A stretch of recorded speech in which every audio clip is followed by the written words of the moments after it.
এই বলে যখন তিনি ধিক্কার দিয়েছিলেন, সমস্ত পুলিশের হাতের রাইফেল গুলো ঝরঝর করে পড়ে গিয়েছিল। সেই ইতিহাস আর একবার পুনর্জীবিত করল আবু সাইদ, ফারহান ফাইয়াজ, এরকম আরো কত তাহমিদ, আরো কত ছেলেরা। আমি সেই ছেলেদেরকে আপনাদেরকে বলি, সেই আবরার নাম বললেন না, আবরার ফাহাদ, আমি বলতে এখন আর ভয় নাই, আগে ভয় পেতাম। আবরার ফাহাদের হত্যাকারী যারা, ওরা আমার পাশে একবার ছিল, এখন তাদের 5টা ছেলে পুরো কোরআনে হাফেজ হয়েছে।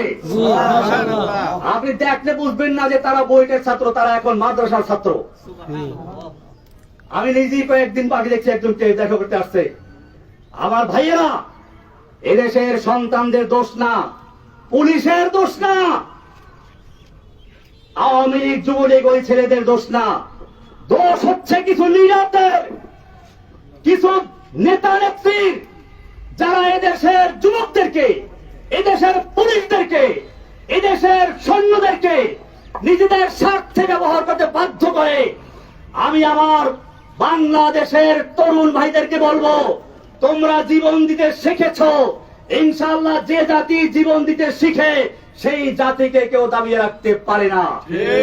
সব গরিজা হো গিয়া আখির, सब गुरीजा हो गया आखिर जलवाए खुर्शीद से ई चमन मामूर होगा नगमाए तौहीद से।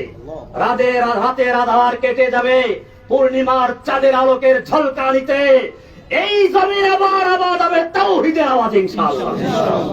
ভাইয়েরা আমার, আমি আপনাদের কাছে দোয়া চাই, আল্লাহ যেন আমাকে এবং আমার সঙ্গে আরো যে ভাইয়েরা আছে সকল ভাই